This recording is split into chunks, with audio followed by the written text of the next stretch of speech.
সারা দেশে এখন একটি আলোচিত বিষয় হচ্ছে জাতীয় সংসদের সংরক্ষিত নারী আসনের এমপি কারা হচ্ছেন।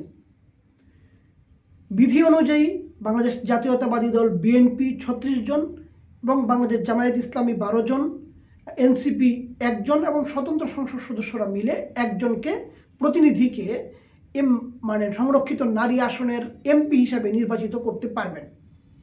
তাদের মনোনয়নটা ইতিমধ্যেই সম্পন্ন হয়েছে, আপনারা জানেন।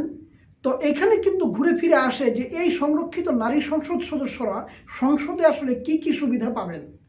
তো একজন এমপি, সাধারণ এমপি, একজন সংসদ সদস্য হিসাবে যেই সুবিধাটুকু পান, সংরক্ষিত আসন বলে কিন্তু একজন মহিলা এমপির সাথে সেটার কোনো তারতম্য করা হয় না। উনি একজন সাধারণ এমপির মতোই সকল সুযোগ সুবিধা, যে ৫৫,০০০ টাকা মাসিক ভাতা, ১২,০০০ টাকা বিশেষ অ্যালাউন্স, এলাকাতে অফিস নেওয়ার জন্য ১৫,০০০ টাকা অফিস ভাড়া, ৭০,০০০ টাকা যাতায়াত ভাড়া, সংসদের অধিবেশনে আসা যাওয়ার জন্য আলাদা ভাড়া, লন্ড্রি বিল, তারপর তার বিশেষ খরচ, টেলিফোন খরচ, মোবাইল খরচ বাবদ যেই সুবিধাগুলো তারা সাধারণ সংসদ সদস্য পান, একই সুবিধা তারাও পাবেন।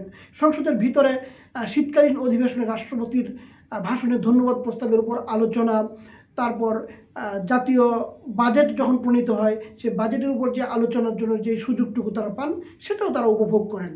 কিন্তু আমাদের দেখার বিষয় হচ্ছে এই সংরক্ষিত আসনে নির্বাচিত হয়ে যারা পার্লামেন্টে যাবেন তারা দেশ ও জাতির কল্যাণে ঠিক কতটা ভূমিকা রাখতে পারেন।